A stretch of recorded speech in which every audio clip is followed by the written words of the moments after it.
माननीय न्यायालय ने हमारी जो एडिशनल सर्वे की एप्लीकेशन दी गई थी पूरे ज्ञानवापी परिसर का संरक्षण करने के लिए एएसआई, उस एप्लीकेशन को कोर्ट ने खारिज कर दिया। आदेश पूरा पढ़ा नहीं गया, ऑपरेटिव पोर्शन पढ़ करके मैं बता रहा हूं कि माननीय न्यायालय ने हमारी जो एडिशनल सर्वे की एप्लीकेशन दी गई थी पूरे ज्ञानवापी परिसर का संरक्षण करने के लिए एएसआई, उस एप्लीकेशन को कोर्ट ने खारिज कर दिया है। अगला फैसला आप लोग का क्या रहेगा? अगला फैसला इस आदेश के विरुद्ध हम लोग उच्च न्यायालय में जाएंगे। क्या आधार रहा खारिज करने का?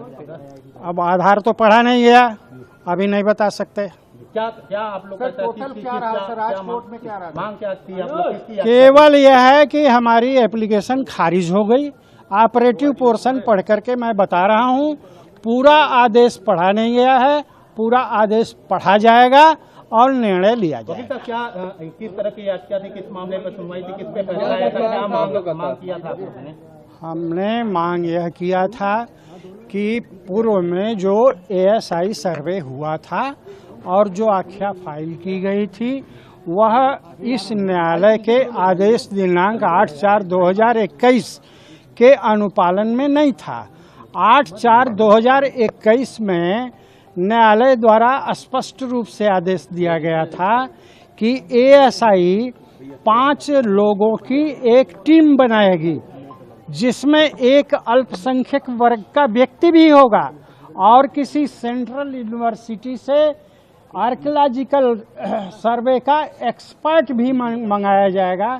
इन सभी लोगों के द्वारा मिल करके सर्वे किया जाएगा और रिपोर्ट दिया जाएगा।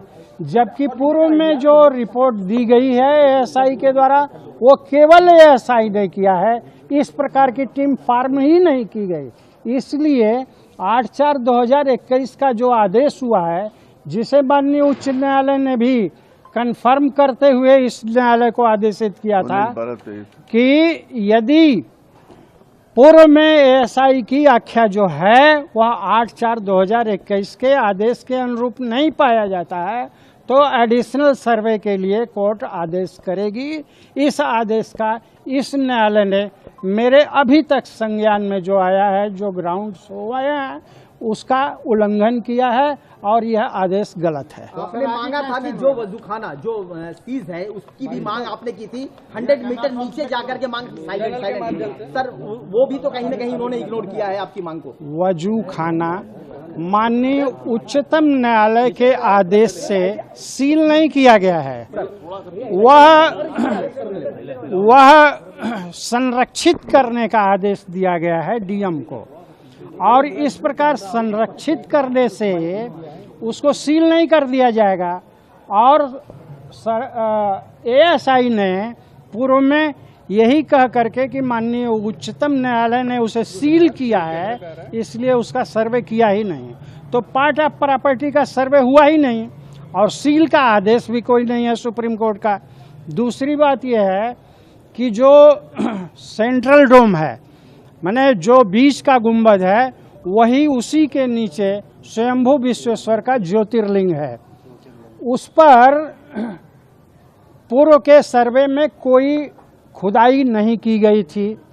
खुदाई करने से स्वयं को विरत रख लिया था एएसआई ने, और जो सर्वे किया था अपना जीपीआर सिस्टम लगा करके, वह उनका रिपोर्ट, उनका सिग्नल केवल 5.8 मीटर तक नीचे तक का दिया।